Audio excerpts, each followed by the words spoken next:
একসময় দেবী পার্বতী স্নান করতে যাচ্ছিলেন। তিনি নিজের গায়ের হলুদ মাখা ময়লা দিয়ে একটি বালক তৈরি করলেন এবং প্রাণ দান করলেন। তার নাম দিলেন গণেশ। পার্বতী গণেশকে আদেশ দিলেন, আমি স্নান শেষ না করা পর্যন্ত কাউকে ভিতরে ঢুকতে দেবেন না। কিছুক্ষণ পর দেবাদিদেব মহাদেব শিব সেখানে এলেন। গণেশ তাকে চিনতেন না। আদেশ পালন করতে গিয়ে গণেশ শিবকে ভিতরে ঢুকতে বাধা দিলেন। শিব ক্রুদ্ধ হয়ে বললেন, আমি এই গৃহের স্বামী। কিন্তু গণেশ নিজের কর্তব্যে অটল থাকলেন। শিবের সঙ্গে তাঁর গণদের ভয়ঙ্কর যুদ্ধ হল। শেষ পর্যন্ত ক্রোধে অন্ধ হয়ে শিব তাঁর ত্রিশূল দিয়ে গণেশের মাথা কেটে ফেললেন।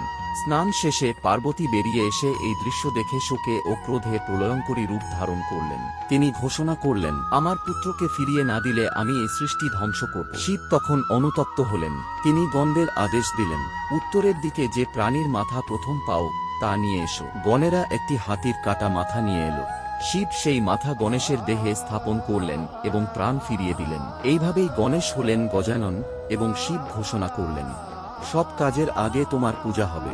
সেই থেকেই তিনি হলেন বিঘ্নহর্তা।